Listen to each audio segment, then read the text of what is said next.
Hello student, आज हम फिर हाजिर हैं आपके सामने एक नया वीडियो लेकर। आज का हमारा वीडियो आरोह बुक के 3rd चैप्टर से रिलेटेड है। इसी की पहली कविता थी कविता के बहाने, जो हमने उसका वीडियो बनाया था। आज हम इसी का जो दूसरा शीर्षक है बात सीधी थी पर, इसके ऊपर वीडियो लेकर आए हैं। तो बात सीधी थी, ये जो कविता है ये कुंवर नारायण इसके कवि हैं। यह कविता उनके कोई दूसरा नहीं इस काव्य संग्रह से ली गई है, यानी कोई दूसरा नहीं, उसका ये अंश है। यहाँ पर कवि ने कथ्य और शिल्प यानी माध्यम के द्वंद्व को उकेरते हुए भाषा की सहजता पर जोर दिया है। यानी कहते हैं हम जो और जो हम लिखते हैं, इन दोनों के ये तो दोनों माध्यम हैं भाषा के, इनके द्वंद्व को उकेरते हुए भाषा की सहजता, भाषा कैसी होनी चाहिए, सहज होनी चाहिए, इस पर उन्होंने जोर दिया है। तो चलिए देखते हैं हम आज की कविता बात सीधी थी पर। तो कवि कहते हैं बात सीधी थी पर एक बार भाषा के चक्कर में जरा टेढ़ी फंस गई।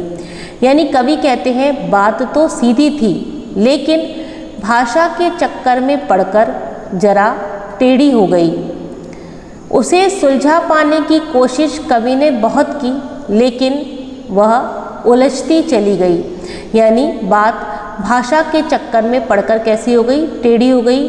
और कवि ने बात को सुलझाने की जितनी कोशिश की वो उतनी ही टेढ़ी होती चली गई, अर्थात भाषा जाल में फंसती गई और कठिन होती चली गई। कवि ने यहाँ बात के लिए उपयुक्त माध्यम, जो कि निश्चित रूप से क्या है, हमारी भाषा है, उसको चुनने की सलाह दी है। यानी हम बात के अनुसार ही क्या करें, भाषा का चुनाव करें। प्राय ऐसा होता है कि हम कुछ कहने के लिए जब घुमावदार भाषा का सहारा लेते हैं तो बात और अधिक उलझ जाती है और समझते परे हो जाती है। तात्पर्य यह है कि कविता की रचना प्रक्रिया में भावों के अनुसार भाषा का चुनाव और प्रयोग करना चाहिए। तो कवि कहते हैं भाषा को उल्टा पलटा, तोड़ा मरोड़ा, घुमाया फिराया कि बात या तो बने या फिर भाषा से बाहर आए, लेकिन इससे भाषा के साथ साथ बात और भी पेचीदा होती चली गई। तो यदि भाषा के साथ तोड़ मरोड़ करने की कोशिश की गई तो भावों की अभिव्यक्ति ठीक ढंग से नहीं हो पाती। यदि हम भाषा के साथ तोड़ मरोड़ करें, भाषा को घुमाएं फिराएं, तो जो हम अभिव्यक्त करना चाहते हैं वह उसकी अभिव्यक्ति में अस्पष्टता रहती है, यानी वो साफ साफ बात समझ में नहीं आती है। इस प्रकार कविता अस्पष्ट और निरुद्देशीय हो जाती है। जब बात समझ में नहीं आएगी, कविता समझ में नहीं आएगी, तो कैसी हो जाएगी, अस्पष्ट हो जाएगी और उद्देश्य रहित हो जाएगी। तो यहाँ पर कवि ने इस जो काव्यांश है, इस काव्यांश में भाषा की सहजता, इस पर जोर दिया है कि भाव और विचार के अनुरूप ही भाषा का चुनाव होना चाहिए। यदि हम भावों के अनुरूप भाषा का चुनाव नहीं करते हैं, शब्दों का चुनाव नहीं करते हैं, घुमावदार कठिन शब्दों का इस्तेमाल करते हैं, तो बात अस्पष्ट और उद्देश्यहीन हो जाती है। तो आगे हम देखते हैं। इस काव्यांश में कवि ने सटीक अभिव्यक्ति के लिए, यानी एकदम सही उचित अभिव्यक्ति के लिए उचित भाषा के चुनाव पर कवि ने बल दिया है। कवि कहते हैं सारी मुश्किल को धैर्य से समझे बिना मैं पैच को खोलने के बजाय उसे बेतरह कसता चला जा रहा था, क्योंकि इस करतब पर मुझे साफ सुनाई दे रही थी तमाशबीनों की शाबाशी और वाह वाह। आखिरकार वही हुआ जिसका मुझे डर था। जोर जबरदस्ती से बात की चूड़ी मर गई और वह भाषा में बेकार घूमने लगी। अर्थात कवि कहते हैं कि उसने बात के पेच अर्थात उसके अर्थ का अभिप्राय समझे बिना बेतरह कसना शुरू कर दिया। यानी बात का क्या अर्थ है, बात क्या कहना चाहती है, ये समझे बिना उसे भाषा के जाल में कसना शुरू कर दिया और इसका नतीजा यह हुआ कि अंततः बात की चूड़ी मर गई। जैसे हम किसी पेंच को कसें और उसकी चूड़ी मर जाती है तो वो पेंच उस छेद में गोल गोल घूमने लगता है, ऐसे ही भाषा की जब चूड़ी मर गई अर्थात वह निरर्थक और उद्देश्यहीन सी हो गई तो और उसकी कसावट व पैनापन जाता रहा, वह शब्दों की गठरी बनकर रह गई। ऐसा करने पर वह भाषा गोल गोल घूमने लगी। कवि को ऐसा करते देखने वालों ने उसका व्यंग्यपूर्ण वाह वाह के शब्दों में उपहास किया। यानी जब कवि उसे बेतरह कसता जा रहा था और भाषा की चूड़ी मर गई थी यानी वो उद्देश्यहीन हो गई थी, तब लोगों ने उस पर कटाक्ष करना, उस पर व्यंग करना शुरू कर दिया और उपहास के यानी उसकी हंसी उड़ाने के लिए वाह वाह कहना शुरू कर दिया। बात अब भी उचित भाषा के अभाव में, सरलता के अभाव में उलझी ही रही। यानी भाषा अब भी जो बात है वो अब भी उचित भाषा यानी उसे सही भाषा नहीं मिली, इसके कमी और सरलता की कमी में उलझी ही रही। वास्तव में चमत्कार या विशेष प्रभाव पैदा करने के चक्कर में जब हमारी अभिव्यक्ति अस्पष्ट हो जाती है तब ऐसा होता है।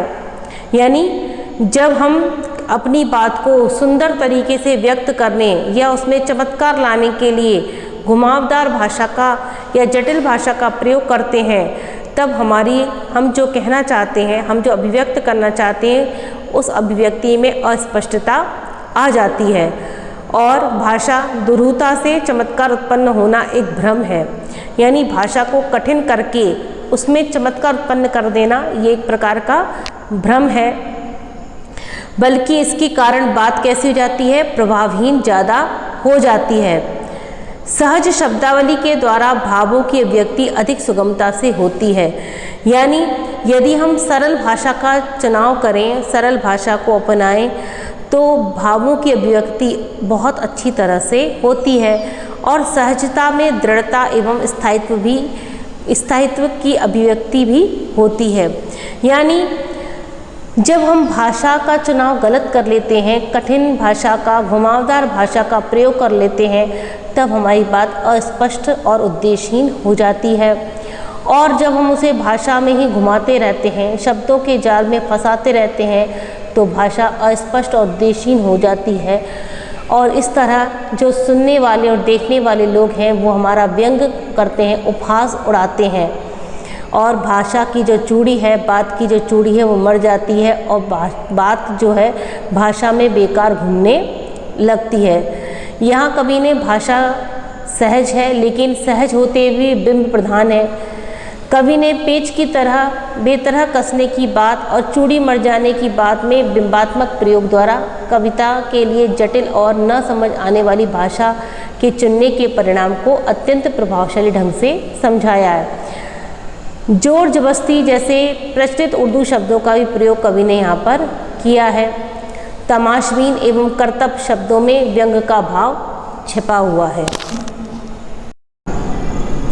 यहाँ पर कवि ने अभिव्यक्ति के लिए उचित एवं सहज भाषा के चुनाव पर बल दिया है।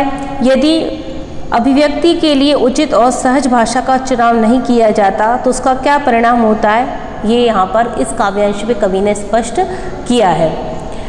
तो हार कर मैंने उसे कील की तरह उसी जगह ठोक दिया, ऊपर से ठीक ठाक पर अंदर से उसमें न तो कसाव था न ताकत। बात ने जो एक शरारती बच्चे की तरह मुझसे खेल रही थी, मुझे पसीना पोंछते देखकर पूछा, क्या तुमने भाषा को सहूलियत से बरतना नहीं सीखा।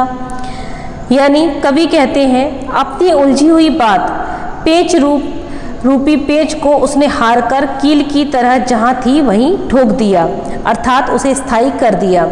जैसे हम कि दीवार में कोई कील ठोकें और वो आड़ी तिरछी हो जाती है, घूम जाती है, मुड़ जाती है, तब उसे वहीं पर ठोक देते हैं, उसे स्थायित्व दे देते हैं। लेकिन ऐसी कील में कोई मजबूती नहीं होती, कोई कसाव नहीं होता, तो कसाव अर्थात दृढ़ता भी नहीं रहती उसमें, तभी बात जो कवि ने एक कवि के साथ एक शरारती बच्चे की भांति खेल रही थी।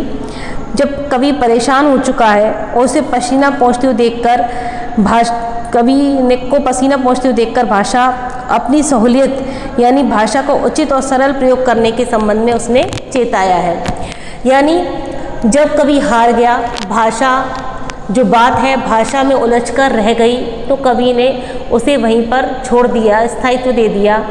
अब ऐसी बात ऊपर से तो ठीक ठाक लग रही है, लेकिन अंदर से उस बात में न तो कसाव है और न ही ताकत है, यानी उसमें स्पष्टीकरण भी नहीं है और सहजता भी नहीं है। जो बात है एक शरारती बच्चे की तरह भाषा में उलझ रही है, कवि से आंख बिचौली की तरह खेल रही है। वो कवि को पसीना पोंछते देखकर कहती है कि क्या तुमने कभी भाषा को सहूलियत से बरतना नहीं सीखा, यानी भाषा को उचित प्रयोग करना उसका नहीं सीखा है।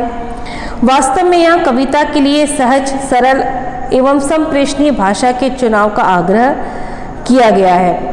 भाषा को सहूलियत से बरतने का अर्थ है भाव के अनुसार भाषा को चुनना और उसका प्रयोग करना, क्योंकि भाषा केवल एक माध्यम है, वास्तविक उद्देश्य है भावों की स्पष्ट अभिव्यक्ति, जो कविता की सार्थकता का अनिवार्य आधार है। यानी हम अपने भावों की अभिव्यक्त करने के लिए जिसका उपयोग करते हैं, जिस माध्यम को चुनते हैं, वो माध्यम ही क्या है? भाषा है। तो भाषा कैसी होनी चाहिए? भाषा ऐसी होनी चाहिए जो सरल हो, स्पष्ट हो, समझ में आने जैसी हो।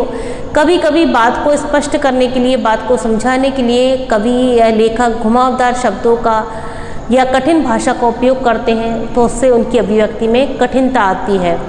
तो यहीं पर कवि ने ये बताने की कोशिश की है कि जो भाषा है भावों और विचारों के अनुरूप होनी चाहिए, सरल सहज होनी चाहिए, न कि कठिन। तो कवि ने काव्यांश में बात का मानवीकरण किया है। बात को शरारती बच्चे की तरह खेलना, एक रोचक दृश्य उपस्थित किया है। पसीना पोंछना परेशानी के अर्थ को सूचित करने वाला है।